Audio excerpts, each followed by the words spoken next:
Chapter 12. Technology invades our minds. It is rather difficult to describe the onslaught on our minds made by the intrusion of technical thinking.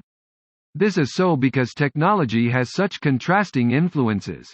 The influence can be a blessing, making us more independent of threatening forces of nature, but at the same time the tool and the machine can dominate us. This inner antinomy of technization we must master, will we not otherwise be dragged down into the maelstrom of ever-increasing technical development to final atomic catastrophe. The peculiar paradox of technology lies in this. Gradually the well-being of the machine, autocar, factory, assumes greater importance and value than the well-being of man and mankind. The growth of technology, of the manifold mechanical instruments in the services of our fantasies, has thrown mankind back to an infantile dream of unlimited power. There he sits, the little man, in his room with various gadgets around him. Just pushing a button changes the world for him. What might, and what still further power he envisions. Yet what mental danger! The growth of technology may confuse man's struggle for mental maturity. The practical application of science and tools originally were meant to give man more security against outside physical forces. It safeguarded his inner world. It freed time and energy for meditation, concentration, play, and creative thinking. Gradually the very tools man made took possession of him and pushed him back into serfdom instead of toward liberation. Man became drunk with technical skill. He became a technology addict. Technology calls forth from people, unknown to themselves, an infantile, servile attitude. We have nearly all become slaves of our cars. Technical security paradoxically may increase cowardice. There is almost no challenge anymore to face the forces of nature outside us and the forces of instinct within us. Because the very technical world has become for us that magical challenge which nature originally afforded. It is the very subservience to technology that constitutes an attack on thinking. The child that is confronted from early youth with all modern devices and gadgets of technology, the radio, the motor, the television set, the film, is unwittingly conditioned to millions of associations, sounds, pictures, movements, in which he takes no part. He has no need to think about them. They are too directly connected with his senses. Modern technology teaches man to take for granted the world he is looking at. He takes no time to retreat and reflect. Technology lures him on, dropping him into its wheels and movements. No rest, no meditation, no reflection, no conversation. The senses are continually overloaded with stimuli. The child doesn't learn to question his world anymore. The screen offers him answers ready-made. Even his books offer him no human encounter. Nobody reads to him. The screen people tell him their story in their way. Technical knowledge forced upon him in this way makes no demand that he think about what he sees and hears. Conversation is becoming a lost art. The machine age rushes on, leaving no time for quiet reading and encounter with the creative arts. We do see a counter-current, however, in the do-it-yourself movement. Here we probably see a resurgence of the creative spirit and a challenge to the engineer who creates the robot. In an over-technical world, body and mind no longer exist. Life becomes only a part of a greater technical and chemical thought process. Mathematical equations intrude into human relations. We learn, for example, through the doctrine of guilt by association, the simple equation that the enemies of our enemies have to be our friends and that the friends of our enemies have to be our enemies, as if only simple addition of positive and negative signs exist by which to evaluate human beings. The creeping coercion by technology, radio and television catch the mind directly, leaving children no time for calm, dialectic conversation with their books. The view from the screen doesn't allow for the freedom-arousing mutuality of communication and discussion. Conversation is the lost art. These inventions steal time and steal self-awareness. What technology gives with one hand easiness and physical security, it takes away with the other. It has taken away affectionate relationships between men. The depersonalized Christmas card with its printed signature, the form letter, the very typewriter are examples of mechanical proxies. Technical intrusion usurps human relationships. as if people no longer had to give one another attention and love anymore. The bottle replaces mother's breast.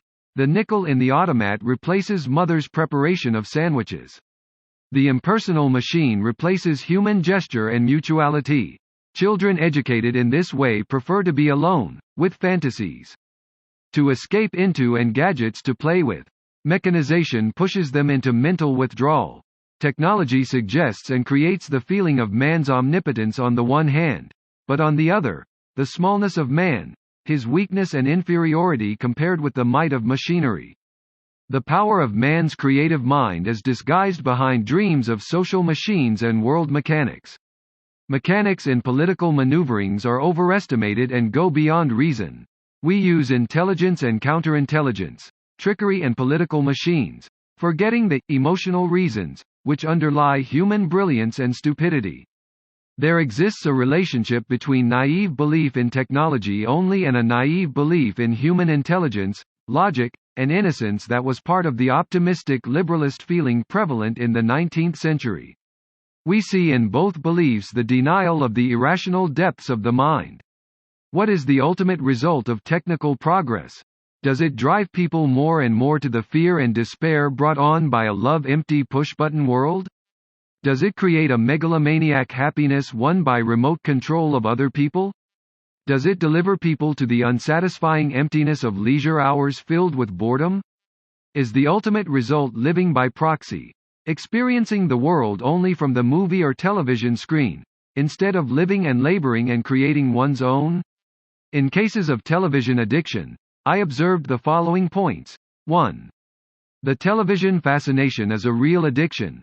That is to say, television can become habit-forming, the influence of which cannot be stopped without active therapeutic interference.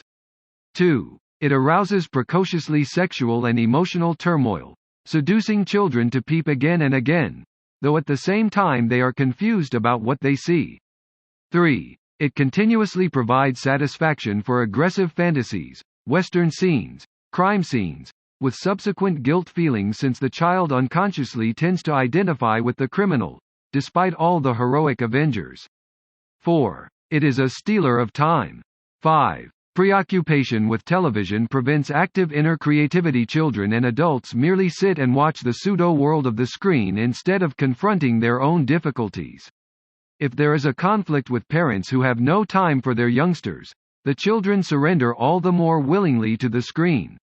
The screen talks to them, plays with them, takes them into a world of magic fantasies. For them, television takes the place of a grown-up and is forever patient. This the child translates into love. As in all mass media, we have to be aware of the hypnotizing, seductive action of any all-penetrating form of communication. People become fascinated even when they do not want to look on. We must keep in mind that every step in personal growth needs isolation, needs inner conversation and deliberation and a reviewing with the self. Television hampers this process and prepares the mind more easily for collectivization and cliché thinking. It persuades onlookers to think in terms of mass values. It intrudes into family life and cuts off the more subtle interfamilial communication. The world of tomorrow will witness a tremendous battle between technology and psychology. It will be a fight of technology versus nature, of systematic conditioning versus creative spontaneity. The veneration of the machine implies the turning of mechanical knowledge into power, into push-button power. Mechanical instruments of destruction such as the H-bomb have translated the primitive human urge for destruction into large-scale scientific killing. Now, this destructive potential may become an easy tool for any potentate crazy for power.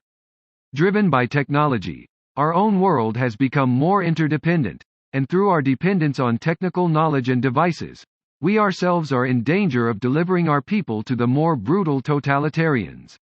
This is the actual dilemma of our civilization. The machine that became a tool of human organization and made possible the conquest of nature, has acquired a dictatorial position.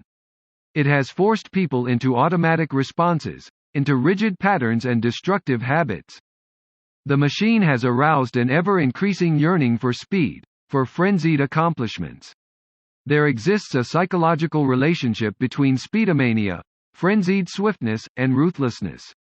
Behind the wheel in a fast car, a driver becomes drunk with power. Here again we see the denial of the concept of natural, steady growth. Ideas and methods need time to mature. The machine forces results prematurely. Evolution is turned into revolution of wheels. The machine is the denial that progress has to grow within us before it can be realized outside ourselves. Mechanization takes away the belief in mental struggle, the belief that problem-solving needs time and repeated attempts. Without such beliefs, the platitude will take over, the digest and the hasty memorandum. A mechanized world believes only in condensation of problems and not in a continuous dialectic struggle between man and the questions he construes. One of the fallacies of modern technique is its direction toward greater efficiency. With less energy, more has to be produced. This principle may be right for the machine, but is not true for the human organism. In order to become strong and to remain strong, man has to learn to overcome resistances, to face challenges, and to test himself again and again. Luxury causes mental and physical atrophy. The devaluation of the individual human brain, replacing it by mechanical computers, also suggests the totalitarian system for which its citizens are compelled to become more and more the servile tools. The inhuman system becomes the aim. A system that is the product of technocracy and dehumanization and which may result in organized brutality and the crushing of any personal morality. In a mechanical society, a set of values are forcibly imprinted on the unconscious mind, the way Pavlov conditioned his dogs. Our brains then no longer need to serve us or develop the thinking process. Machines will do this for us. In technocracy, emphasis is on behavior free of emotions and creativity. We speak of electric brains, forgetting that actually creative minds are behind these brains and their frailties. For some engineers, minds have become no more than electric lamps in a totalitarian laboratory. Between man and his fellow man there has been interposed a tremendous, cold, paper force, a nameless bureaucracy of rules and tools. Mechanization has brought into being the mysterious pimp in human relations, the man in between, the mechanical bureaucrat, who is powerful but impersonal. He has become a new source of magic fear. In a technocratic world, every moral problem gets repressed and is displaced by a technical or statistical evaluation. The problems of sound and speedy mathematics serve to overthrow ethics. If, for instance, one investigates the inner life of the guards of the concentration camps and their inner troubles and tribulations, one understands why those jailers gave so much thought to the technical problem of how to get the murdered corpses of their victims out of the gas chambers as soon as possible. The words, clean, and practical, and pure, acquired for them a different dimension than our usual one. They thought in chemical and statistical terms and stuck to them in order not to be aware of their deeper moral guilt. The mind regarded as a computing machine is the result of compulsive rationalization and generalization of the world. This has been so since the time of early Greek thinkers. This concept implies denial or minimization of emotional life and of the value of marginal experiences. In such a philosophy, spontaneity is never understood, nor creativity and historical coincidence, nor the miracles of human communication as revealed by telepathy. Technology based on this concept is cold and without moral standards of living, without faith and feeling at home in our own world. It continually stimulates new dissatisfaction and the production of new luxury without knowing why. It stimulates greediness and laziness without emphasizing restraint and the art of living. Indeed, technology as a goal instead of a means gives us the fiction of simple equality instead of the continual pursuit of freedom, diversity, and human dignity. Technology disregards the fact that our scientific view of the world is only a gradual correction of our mythical and pre-scientific view. Technology, once a product of courageous fantasy and vision, threatens to kill that same vision, without which no human progress is possible. The idol, technology, must become a tool again and not the omnipotent magician per se, who drags us into the abyss. The industrial development in our Western culture created a new problem, that of making man more distant from the rhythm of nature. First industrial man was tied to factory and engine, and then technological progress increased leisure time, bringing a new quaestio. N. Leisure for what? The increased growth of time, and time-space, and of the sizes of towns, and the reduction of distance through the increased means of transport affected deeply the roots of our feelings of belonging and security. The family, the atom of society, often became disrupted, and sometimes even deteriorated. The raving frenzy of the family car on Sunday replaced the quiet being together of family groups in mutual exchanges of affection and wisdom. Only when man learns to be mentally independent of technology, that means when he learns to do without, will he also learn not to be overwhelmed and swept away by it. People have to become lonely Robinson Crusoes first, before they can really use and appreciate the advantages of technology. Our education has to learn to present simple, natural challenges and needs to the child in order to immunize him against the paralyzing and lazy-making tendencies of our technicized epoch. The paradox of technology. Paradoxically enough, technical security may increase cowardice. The technical world we ourselves have created has replaced the very real challenge which nature originally afforded man's imagination, and man is no longer compelled to face the forces of nature outside himself and the forces of instinct within him. Our luxurious habits and complicated civilization have a tendency to appeal more to our mental passivity than to our spiritual alertness. Mentally passive people, without basic morals and philosophy, are easily lured into political adventures which are in conflict with the ethics of a free, democratic society. The assembly line alienates man from his work, from the product of his own labor. No longer does man produce the things man needs. The machine produces for him. Engineers and scientists tell us that in the near future automation running factories without human help will become a reality, and human labor and the human being himself will become almost completely superfluous. How can man have self-esteem when he becomes the most expendable part of his world? The ethical and moral values which are the foundation of the democratic society are based on the view that human life and human welfare are the earth's greatest good.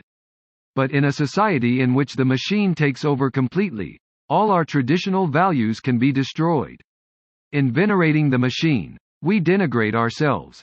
We begin to believe that might makes right, that the human being has no intrinsic worth, and that life itself is only a part of a greater technical and chemical thought process. Man's progressive retreat toward a mechanized, push-button world is best illustrated by his love for automobiles and other machines.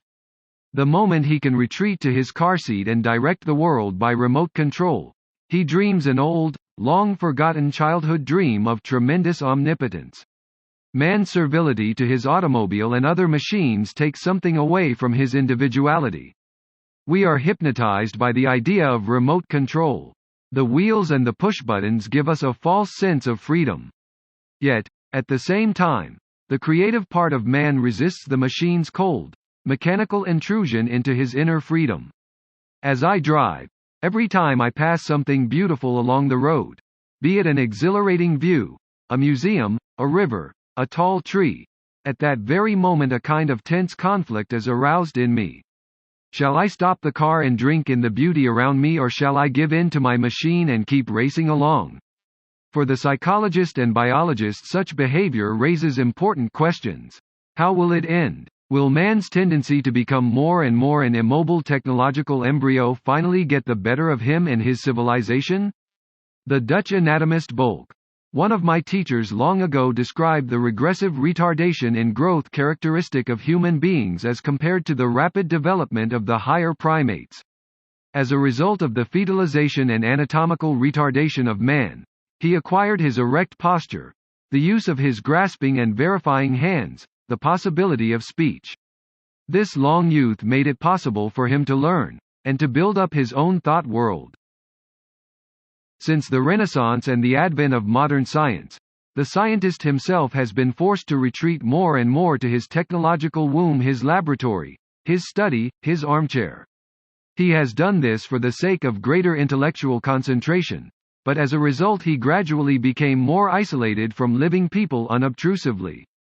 Only in the last decades has the scientist begun to come in contact with social problems more and more, partly forced to do so by the growth of social science. From his magic corner, the scientist has learned how to control the world with his inventions and mental dictates. Increasingly, the population has been seduced by the idea of remote control. The arsenal of buttons and gadgets leads us into the magic dream world of omnipotent power. Our technical civilization gives us greater ease, but it is challenge and uneasiness that make for character and strength. The repeated outlet in work, through which we not only sublimate our aggressions but also refine and recondition our instinctual aims, is grossly endangered by technical automatization. There exists an intimate relation between the rhythm of work and the rhythm of creation. In a world of mere leisure and no work discipline, our unleashed instincts would gain again. It is the alternating rhythm of work and leisure time that refines our enjoyment of leisure. A conference in New Haven sponsored by the Society for Applied Anthropology on the effects of automation on the workers was told that the chief complaint of the workers was that increasing mental tension supplanted muscular fatigue. The strain of watching and controlling machines makes man jumpy. He develops gradually the feeling that the machine controls him instead of he. The New York Times, December 29, 1955. Several of my patients looked at machines as something alive, dangerously alive, because machines had no love or other feelings for the man who used them. The dangerous paradox in the boost of living standards is that in promoting ease, it promotes idleness and laziness. If the mind is not prepared to fill leisure time with new challenges and new endeavors, new initiative and new activities, the mind falls asleep and becomes an automaton. The God automation devours its own children. It can make highly specialized primitives out of us. Just as we are gradually replacing human labor by machines, so we are gradually replacing the human brain by mechanical computers, and thus increasing man's sense of unworthiness. We begin to picture the mind itself as a computing machine, as a set of electrochemical impulses and actions. The brain is an organ of the body. Its structure and its actions can be studied and examined. But the mind is a very different thing. It is not merely the sum of the physiological processes in the brain. It is the unique, creative aspect of the human personality. Unless we watch ourselves, unless we become more aware of the serious problems our technology has brought us, our entire society could turn into a kind of super-automatized state. Any breakdown of moral awareness and of the individual's sense of his own worth makes all of us more vulnerable to mental coercion. Nazi Germany gave us the frightful example of the complete breakdown of all moral evaluations. In the SS society, racial persecution and murder became a kind of moral rule. All this may sound extreme, but the fact remains that any influence, overt or concealed, well or ill-intentioned, which reduces our alertness, our capacity to face reality, our desire to live as acting individuals, to assume responsibility and to face up to danger, takes from us some part of our essential humanness, the quality in us which strives toward freedom and democratic maturity. The enforced mental intervention practiced by the totalitarians is deliberate and politically inspired. But mental intervention is a serious danger even when its purpose is non-political. Any influence which tends to rob man of his free mind can reduce him to robotism. Any influence which destroys the individual can destroy the whole society.